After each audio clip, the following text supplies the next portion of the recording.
welcome back. I'm Herson Borrero for City and State TV. We're at the People's Church, as is commonly known, but there is a person here that we want to talk to with this renaming of the corner of 111th Street as the Young Lord's Way, which will occur in the next few days. Wanted to speak to someone who was on the other side, who was a member of the church, who is still a member of the church, and I understand she was there from 1961, has been a member of this church 1961, so you were here part of the takeover. And Nancy Ayala, you're now a church elder, if you will. Can you place us here for City and State TV, where as a member of the congregation, how this impacted how you received it? Because the church has a mission. It's always had a mission, and its mission has been clear: to serve those in the congregation, serve people that are in need, poor people, people that that you can not only save their soul, but provide anything that you can in terms of human needs. As a church member, when you saw these young 19, 18, 20-year-olds coming in here and in your place of worship, what was your reaction? What was the congregation saying? Well, there were two different groups. There's always at least two groups in each situation. I came here because I have been a Methodist all my life, and this is the first Spanish Methodist church. And when I saw this group of people coming in dressed in fatigues, I was surprised because I didn't know. The church separates the groups in terms of ages, and I was supposed to be one of the young adult group. So we were not informed. We did not know what was going on. Only the members of the syndicate or the council knew what was going on. But I was curious too, because the issues as they presented them were the same ones that we have been discussing in our young people's groups meeting. We have been talking about expanding our resources, which were limited in the sense that we didn't have a lot of time or a lot of money. We have never had a lot of money. Everybody worked, and sometimes more than one job. And we have, the church has burned down, and we were still trying to put it back together. So that we had concerns about education, because in the group we have all kind of people, professional people that could have, we say who can teach, who can do social work, etc., etc. So we have been discussing these issues in our meetings. As part of the church structure. As part of and the the church. mission.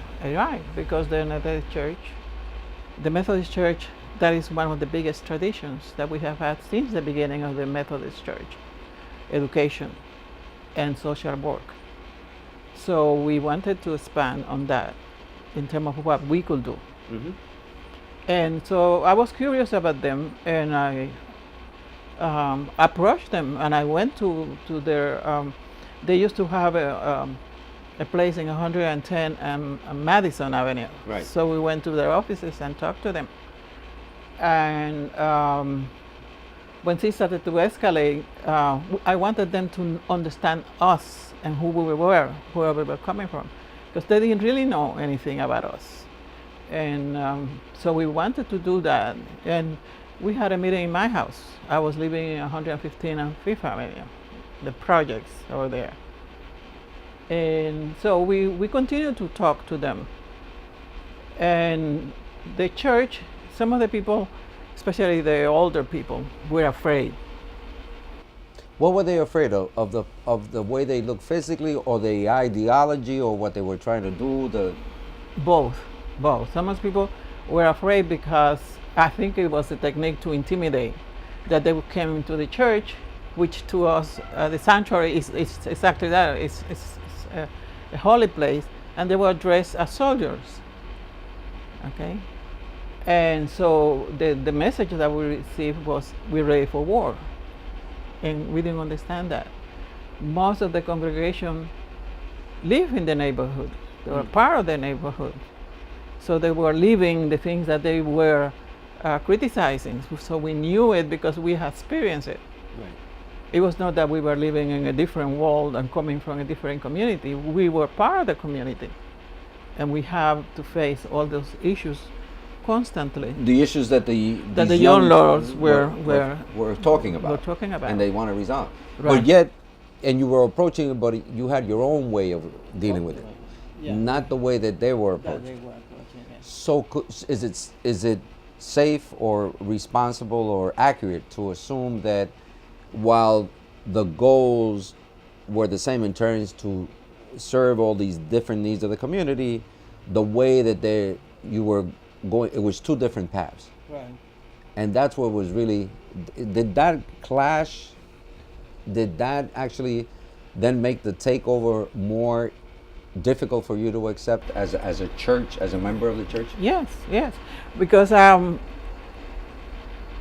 as it escalated, okay, first they came in dressed up fatigues, then they came in carrying rifles.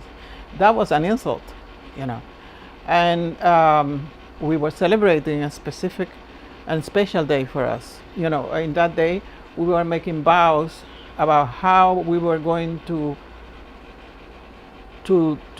help or work for the next year, how much you were going to tithe through the year, how are you going to use your abilities in the church. So it was a celebration in the sense that, you know, this was in other churches, in other places they will say the harvest day, because we were giving thanks for the whole year and we were making plans for the next year, and how am I going to do that, you know, and what is it that I'm going to do in the next years in the church. So we were aware of them. I was a member of the choir, so I was up there and I could see the whole church, you know. So we were celebrating, and we were very enthusiastic, and we were all participating because we were supposed to all participate, you know, when they decided, you know, to make the move. And one of the things that Luciano did was he stepped, Felipe Luciano, he climbed on the communion rail. You know, Intentionally or not realizing it? I don't know. I don't know, but it surprised me because he has church roots. His mother was a member of the church in 110th Street. So how could he, knowing what the meaning of communion is, and that rail is not a fence, it's a rail, you know, where we use for the communion, how would he dare do that? So to me, I was affronted. I was so very all surprised. the members of the church saw that as a signal that this is, as you said before, Nancy, this is war. Yeah, we felt attacked, you know, and it was an uproar. You know, everybody started talking and crying and praying all at the same time. Felipe speaks, he provokes this, either intentionally or unintentionally. Then there's the involvement of the police. Were you at that point, you just wanted them out and you didn't care about what the mission was? You just wanted them out of your church? Yes, I was very, very, very angry. I was very, very angry. And when I went home that afternoon, then my sister confronted me. You know, she's younger than me. And she said, but you always told me such and such and such a thing. Why are you so angry? You're not listening to them anymore. I said, yeah, you're right. You're right. I'm reacting emotionally because they attacked us. It was a direct attack. It was not just a challenge, you know, it was an attack. And she said, well, I know one of them. He works in the Marqueta. I'm going to tell him what you said. I said, go ahead. So she did, and she brought him over to the house. And I told him what I thought about it, you know, and that we were going to try to continue to dialogue with them. So next Sunday after the takeover, my sister, Fran Pietre, and myself, we conducted the service as usual. And everything went smoothly? No, because the pastor has told the congregation not to come to church anymore until it was free again, until the young lords had left. So you did the service with minus the pastor? Yes. How did the congregation? I mean, it's a very interesting story, and getting your perspective, because I heard both Pablo, Yoruba Guzman, and Mickey Melendez telling their side and your perspective, and they did address some of the issues you're. It's sort of making sense, or putting the other side. How did at any point did the flock, the members of the church, did you come to grips with the fact that the greater good is being served, and even though we were offended or attacked, as you say, or you felt, that you were disrespected, did at any point you see the greater good, or did it take years, or maybe it hasn't hit you that it was the right way to do it? I continue, at the beginning, the group, the youth group, continue to debate, continue to try to not interfere, but be the voice of reason. But the thing is that, first of all, we had to follow the pastor. The pastor had come here traumatized from his experience in Cuba with communism. And to him, it was like, here we go again. I'm going to suffer It's again. back in Cuba with the Castro Exactly. takeover. And the young lords were very aggressive. They didn't know anything, and I said that to Melendez the other day. They didn't know anything about us. And we felt that they saw us as an easy target. Because we heard things like, you were always closed. Well, we still are closed. We cannot open the door and be a victim. We have to keep the doors closed. But if you come through the 163, and we will do whatever we can for whatever you need. Mm-hmm. We have youth meetings, and the damas, the women's meeting, the gentlemen's meeting, Caballeros. los caballeros, the choir meetings. So at least in the evening, that's when, if I go to your building and I see that your apartment is closed because you're working, I cannot decide, he's not using the apartment. It's I'm going to use it. underutilized. Uh-huh. Okay. So they thought it was underutilized. You were just, church opens once a week for the service, and then we conduct the business of the flock. Of the flock during Right. the rest of the week. Okay. And Sunday was open all day. Yeah.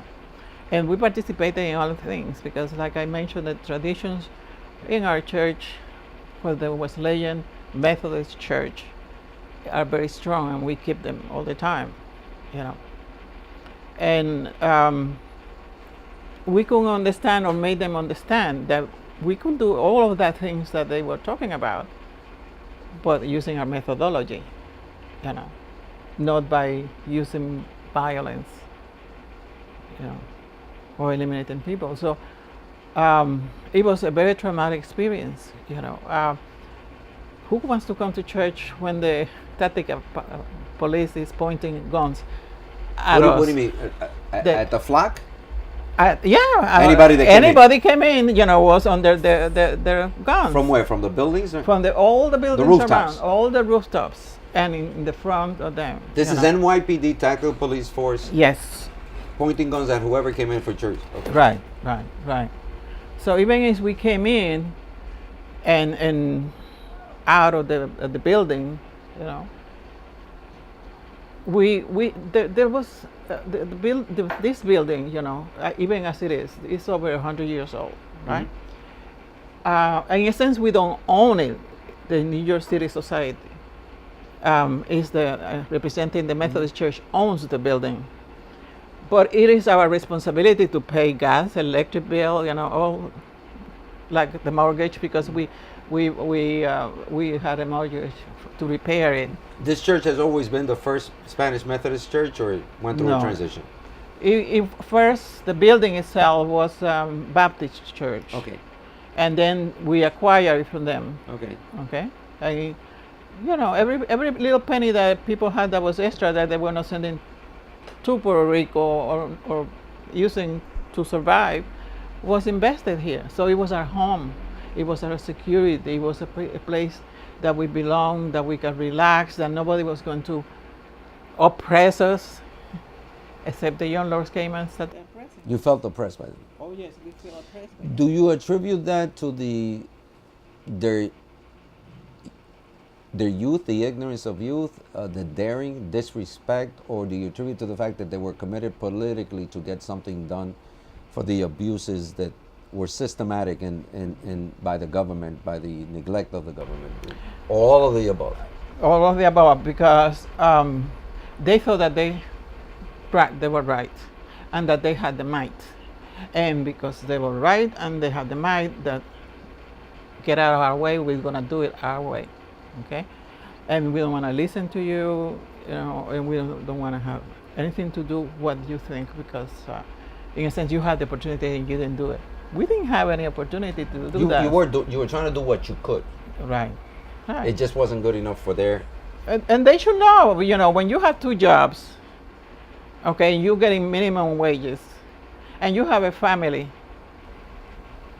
there's little time left And you were for. going to school because you also became a teacher. You became. When I came to the United States, I had a bachelor's degree from the University of Puerto Rico. Okay, I finished my education here. You know, I went to City College, you know, where I was told that I didn't deserve to be there because Because you were Puerto Rican. because I'm Puerto Rican, because I was a woman, because I had an accent. So all of the things that they were talking about, we were living it every single But day. you were going about it a different way. Yes. Let me, as a church elder of the First Spanish Methodist Church, 45 years later, they're going to name this corner right outside your church, what some call the People's Church, many call the People's Church, Young Lord's Way. Do you think that that's the right thing to do, that the city's doing the right thing by renaming that? It's an ambivalent feeling, okay, because it brings a lot of back of memories. But I also, it doesn't matter. It doesn't matter, you know, because if they have named it someplace else, we'll still be here. 92 years we have been in this corner, you know, and we will continue to be. The people that are here now, very few people were involved in that time. There's only one person that is older than me, that she's still very bitter about it.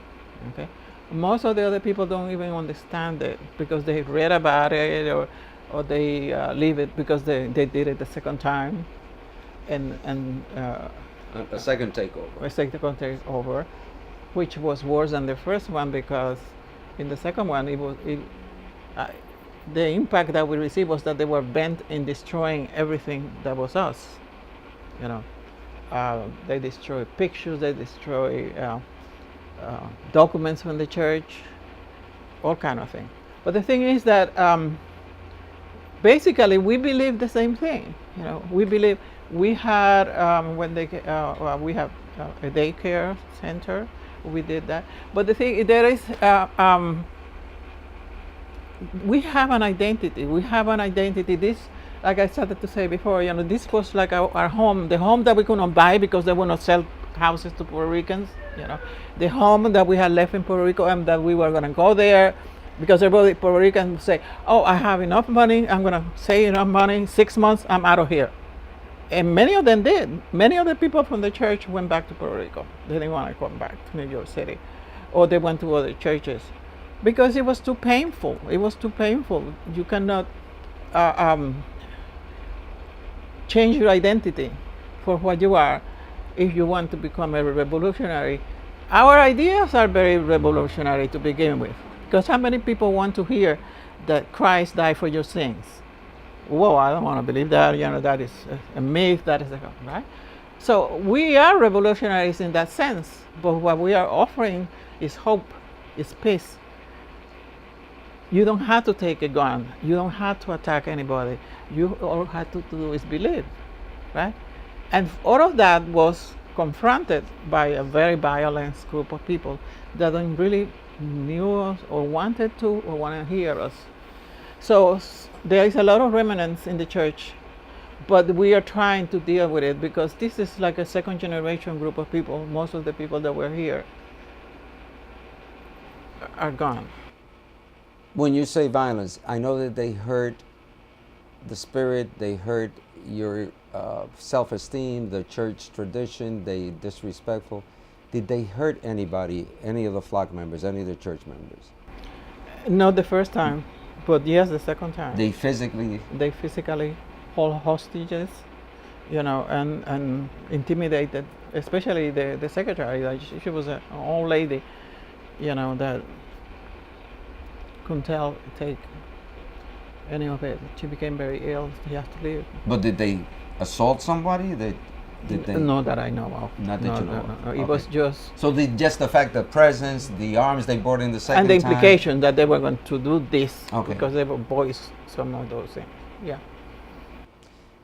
45 years later, obviously this was a major part of your youth. It impacted on you. You understood it but didn't accept it. Will you ever, is there a part that you say, I'm going to forgive them, or is it still too painful? Do you understand what they try to do? Do you see what some of them have become? I think that they are the ones that all of them profited from the whole experience. You say they profited. Yes, Yoruba, Juan Gonzalez, Felipe Luciano, so on and so forth. You know, we still look at the people that should have understood and should have done everything to help them. But right now we are having trouble with the ceiling.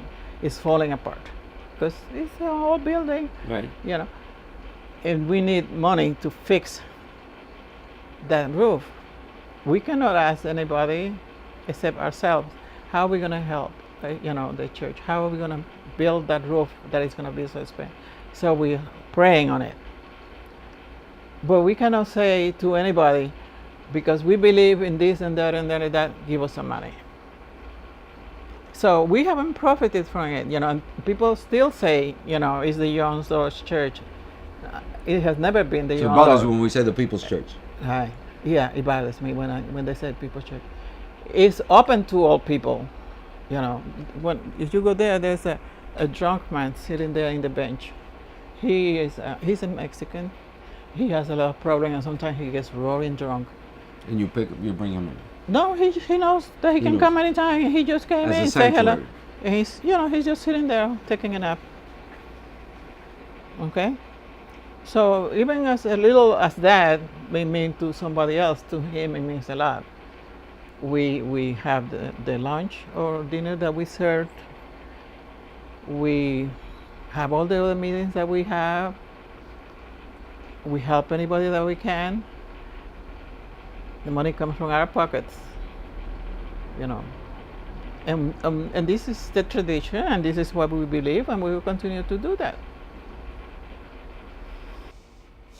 Nancy Ayala, still here, still one of the parishioners, still actually saw history being done here in her church, the First Spanish Methodist Church. From another vantage point, same story. You've heard the young Lord side. The recognition is going to be done, but yet it impacted your life also, and you understand it and see it from a different vantage point. And I thank you for sharing that with City and State TV. I'm with Nancy Ayala, and I'll say the First Spanish Methodist Church so that I don't offend her anymore. I'm Gerson Borrero for City and State TV. Muchas gracias. Muchas gracias. Muchas gracias. Muchas gracias.